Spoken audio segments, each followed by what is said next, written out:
But thanks to friends, family, and faculty and everybody else for coming out and supporting our artists. Once again, it's their chance to shine, to show off the work that they've been putting together, all the stuff that they've been culminating over the past several years. It gives them a chance to hesitantly talk about their work and describe it for you. But this is their chance to shine. So Mary's going to talk about her work, talk about her journey. And if you guys have any questions, feel free to pelt her at the end.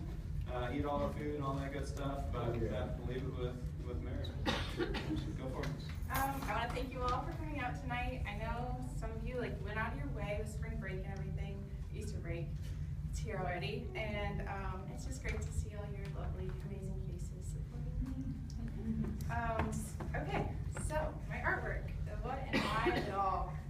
As you may have noticed, I have 4 different mediums all combined into this show, and I bite off more than I can chew a lot, especially when it comes to my projects. But I didn't even have so much ambition or hubris when it came to planning the show, and it kind of evolved over time.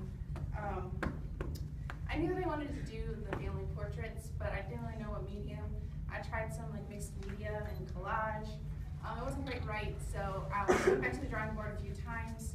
So the oil paintings were actually the first thing that really came off the ground, and I got rolling on that. And with the oil paintings, I set out to create a portrait of Illinois because this local area is where my family immigrated to from Germany in the mid-1850s. And I've always had this weird, deep love for Illinois. And I spent a lot of my time outdoors in trees, trekking the trails out at Davis Creek and the state park and Craig Farm. And I think all that time out there just instilled this deep love for this weird, wacky, flat land. And the fact that my family has stayed here and in this area for all these years, I think that's kind of very significant to me as well. My ancestors were farmers, many of them, pretty much all of them were farmers, and so that they were tied to this land in a sense as well. So I know it's very important to my family for many generations. I chose to paint a lot of grass because prairie grass is a very distinct aspect of the Illinois landscape. And the grass that I focused on is important because it's a specific kind, most of it, called big blue stem grass. And the reason that that's important is because its root system is it's just so deep, it goes down for several inches and it holds the topsoil in place. And without that, our famous windstorms would just blow it all away. And we wouldn't have the rich prairie soil that we do have. So I think you may have noticed that a distinctive feature of all my paintings throughout all 7 of them, 5 with the grass and plants, is these tightly meshed intertwining forms. And I think that it's really important to the idea of family, especially one generation going into the next, and how we create important networks of interdependent people and how our stories intertwine and mesh. I chose to group these paintings in a little unorthodox manner, but mainly because I wanted to show kind of the cycle and flow of the land as it goes into this life and then death and regrowth. It goes at a much faster pace, but I thought it mirrored nicely the way that generations kind of flow from one to the other. And it's also very significant because it's a place that my family has gone from generation to generation for over 100 years. I also included 2 portraits to further kind of link the continuity of the land and my family. I painted my great-great-great-grandmother, Sabina Bettenhausen, and then I balanced it with a portrait of myself. A lot of Sabina's story and who she was has been lost to time. It's faded with memory. It's sad that we don't know her specific influences and the effect that she's had on our family, but it's also I'm okay with the fact that eventually I may be in her shoes, and I'm just another link in a series of generations in my family. The portraits are also a nod to the women of my family, especially my grandma Rita, who gave me a lot of help in the forms of photos and stories and newspaper clippings. The women in my family are kind of the story bearers. They jot everything down, they preserve the legacy, keep track of all the photos. and all the names and the dates and things. So I wouldn't have a lot of this really interesting information without them, especially my grandma. She also gave me a lot of the information to my shadow boxes. She has a lot of great firsthand memories of my great-great-grandparents, who are on this side, William and Marie. And she also had important information on my great-great-great-grandparents, John and Sabina. So with this side, I was able to do images and objects that kind of had an important significance. Some of them are kind of more literal. And as you can see, I incorporated like horses and chickens and things that would be on a farm, because I had a much greater idea of what their farm life would have been like. And I knew that Marie was famous for like raising lots of eggs and selling them to other farmers. But where it came to my great-great-grandparents, where there aren't a lot of personal stories left, I incorporated more symbolic things. Like for example, I knew that John had been widowed twice, so I created these mourning doves that are holding 2 rings to kind of show that like sorrow. The inspiration behind these paper cut vignettes is German folk art called Scherenschnitt, and another form called Fraktur. Scherenschnitt means scissor cuts, and they're these very, very detailed, tiny little, crazily intricate paper cuts, but they're usually done with scissors. But I use an X-Acto knife because the beauty of Scherenschnitt is that they're very symmetrical, and that did influence my work, but I kind of wanted to play around with asymmetry and be able to do different things on different sides. So the Scherenschnitt are usually kind of mementos or valentines, objects of decoration. Fraktur are actually these watercolor documents, kind of like an illuminated manuscript, and they're often incorporated with this watercolor plants and animals and people. It's incorporated around these really important documents, marriage certificates, death certificates, birth certificates. And I just thought it was like really interesting that they have these very important documents, but they're also very beautiful and decorative at the same time. And it inspired me to create these vignettes, and so I kind of took that and used plants and animals and people to some degree to capture stories and details of each of these people's lives. The addition of lino cuts kind of came a little bit later, earlier this year, and it was just a light bulb moment. I had a few more elements I wanted to work into the show. I didn't know how I was going to do it yet, and then I really like printmaking, but I already had 3 mediums, and so I was like, I don't know if I need to add another. But we were talking about it in class, and Prof. Thomas was talking about how there's this great history of woodcut in Germany, and I was like, yes. I did lino cuts, which is kind of similar to woodcuts, except for it's a block of linoleum instead of wood, because I'm used to doing linoleum. So, and I wasn't ready to start another new medium because I was pretty new to paper cutting.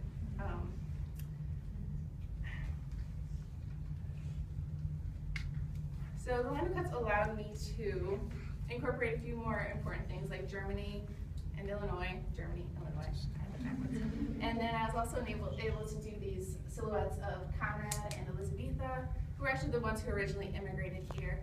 I didn't really have any good photos of them. I had like a super grainy photo from a newspaper clipping, and they were in their 70s, and it was like, I just didn't want to go there, and I really wanted to kind of show them. And I really wanted to show them kind of at the time that they first arrived, or the ages that they probably arrived here in America. And then this house and this church over here, it's like the Bettenhausen house, and it went down through many generations, passing from oldest son to oldest son. Because my grandma doesn't come from the oldest son. It's not in our family at all, but it's still standing out in Green Garden, Illinois, up Route 45. And this little church is up Route 45 too, and it was very important to my family, and they were super involved in it. And my grandma was even baptized there, yeah.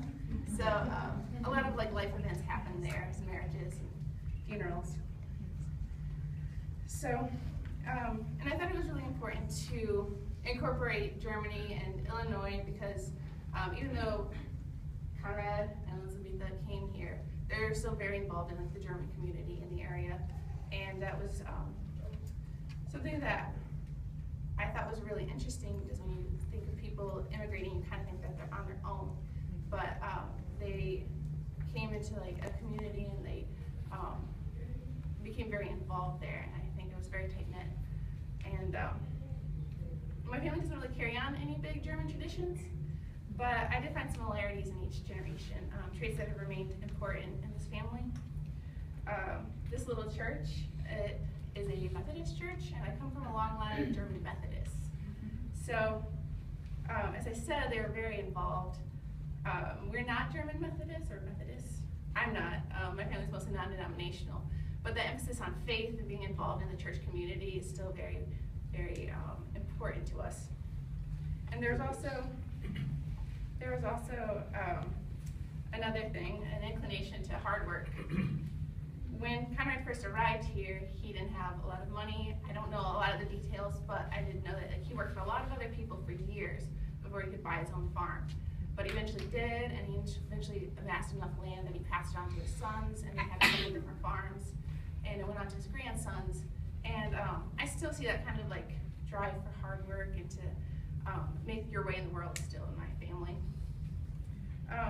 It's been really interesting and amazing to find all these connections and to see all these similarities from even like 100 years ago. And I think that's one of the greatest things that I gained in this process. So I had a few thank yous. I just wanted to thank my professors. You all have like pushed me as an artist and as a person and spiritually, and I wouldn't be the person or artist I am today without you. And I want to thank my fellow students. You guys are excellent, and by being the amazing artists and people you are, you always push me to work harder and to stay on top of things so that I'm as good as you guys. And I want to thank my family and my parents, and I want to thank my Aunt Carolyn and my grandma and my sister because they made all this amazing food that I hope you all eat. And yeah, it's amazing. Thank you all for coming so much.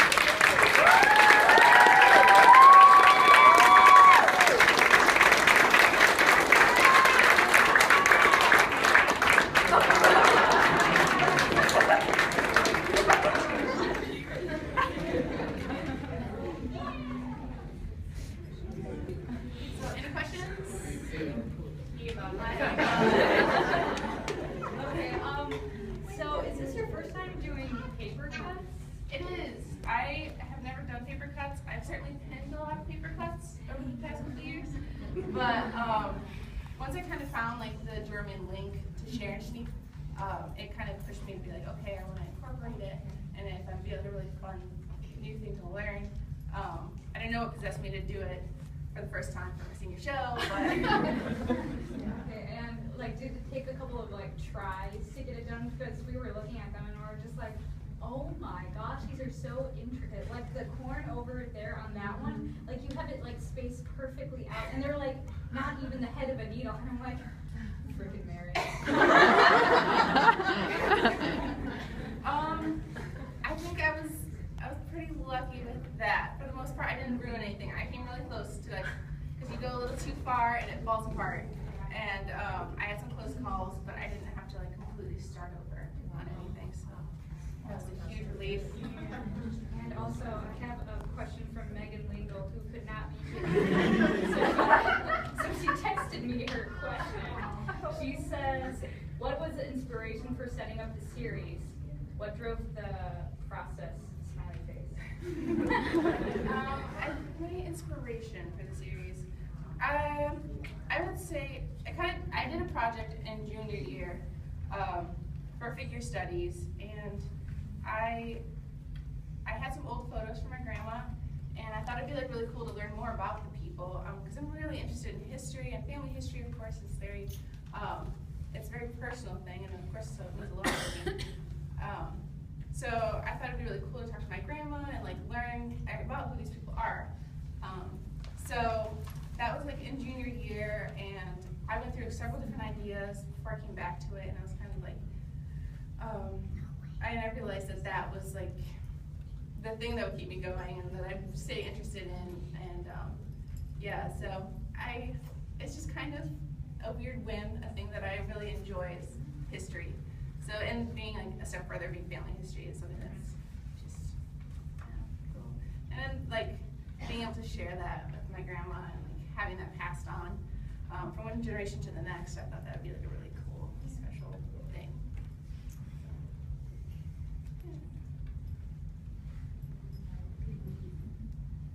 I'd just like to say how proud I am.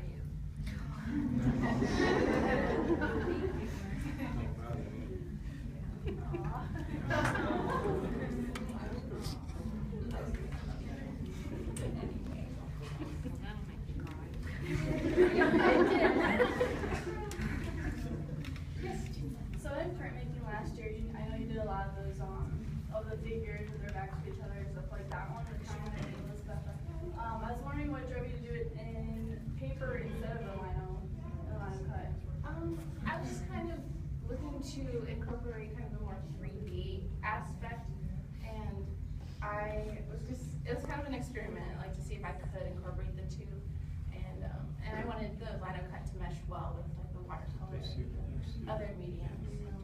That was kind of my goal there.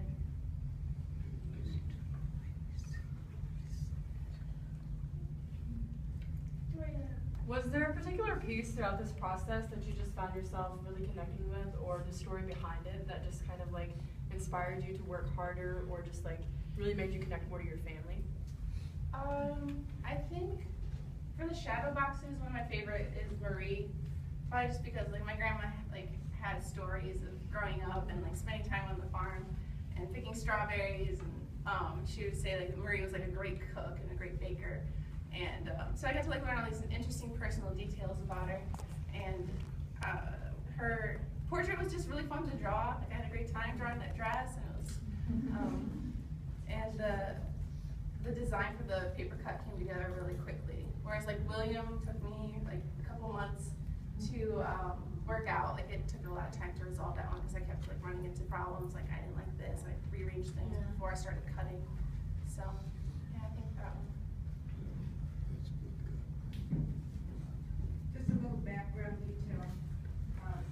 Mary, when she was little, she did like history.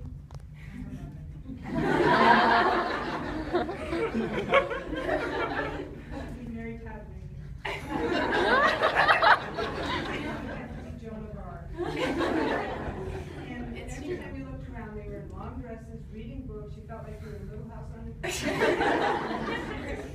I'd have to say Little House on the Prairie maybe kind of like inspired me a little bit because that was like huge in my childhood. So I definitely like wanted to know if my family was like Little House on the Prairie.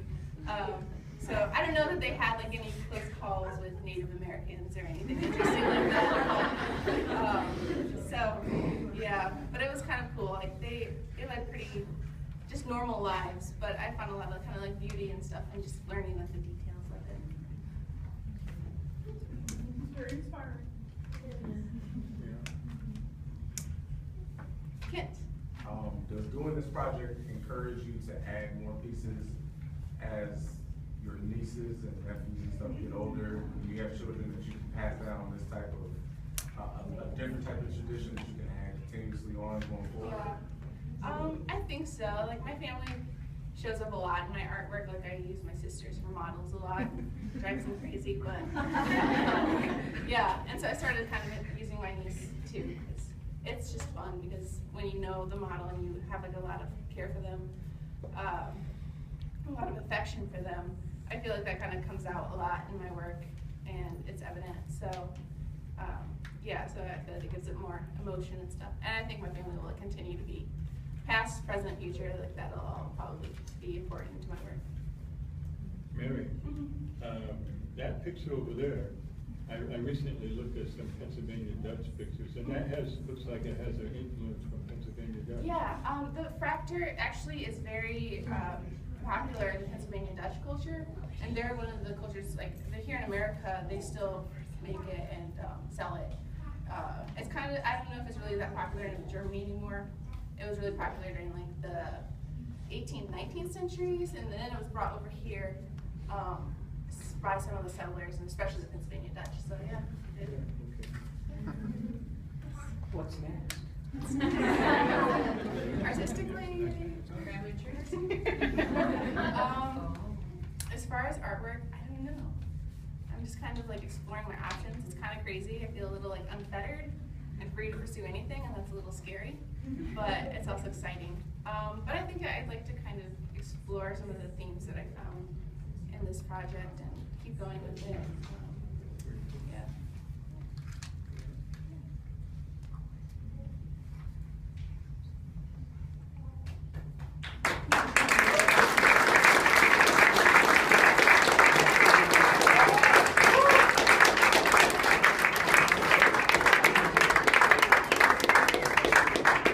Thanks again, everybody.